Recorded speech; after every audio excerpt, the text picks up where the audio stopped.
Hello, my name is Ben Lee, and today we're going to talk about engines and groups. When sensors are associated to an area, they can be placed in one of three groups. The group setting of the sensor determines the priority of the action of the sensor. Sensors associated to Group 1 have a higher priority than sensors associated to Group 2, and Group 2 sensors have a higher priority than Group 3 sensors. Up to 32 unique sensors or power packs can be associated to each group and are identified by their virtual ID or input number. A virtual ID number will be associated automatically. It's the best practice to set the sensor or power pack in an area with a unique ID. This will aid in troubleshooting false triggering of sensors and power packs. If we take a look at this engine's properties, we'll see that its input number is set to 1 and therefore corresponds to group number 1. If we take a look at this other engine, we see that its input is set to 33 and it's associated with group 2. Groups and priority. Sensors can be associated with groups that have different priorities.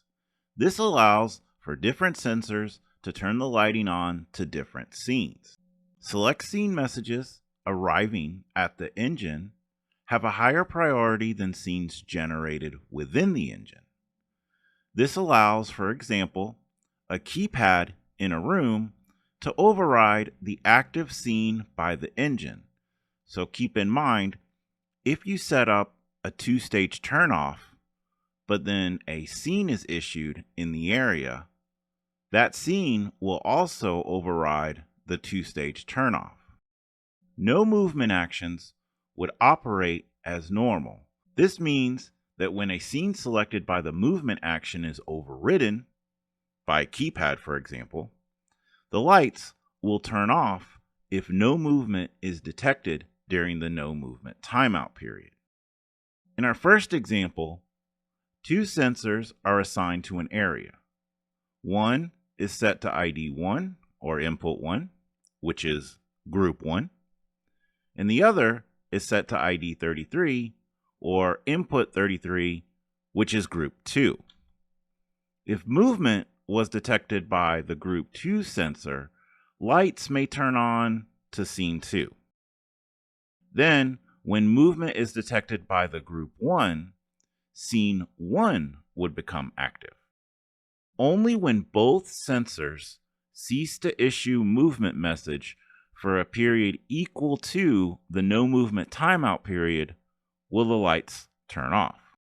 Also, if movement was detected by Group 1 first, then Group 2 detected movement, Group 2 would not affect the lighting as it's at a lower priority than Group 1. It would cause the no movement timer to be restarted. In this example, we have a large office space where the lighting is controlled by sensors outside working hours. The security staff patrolling the building are required to enter the office. The sensor by the door is associated with Group 2, which brings the lights in the area by the entrance to a high level and the remaining lights to a low level.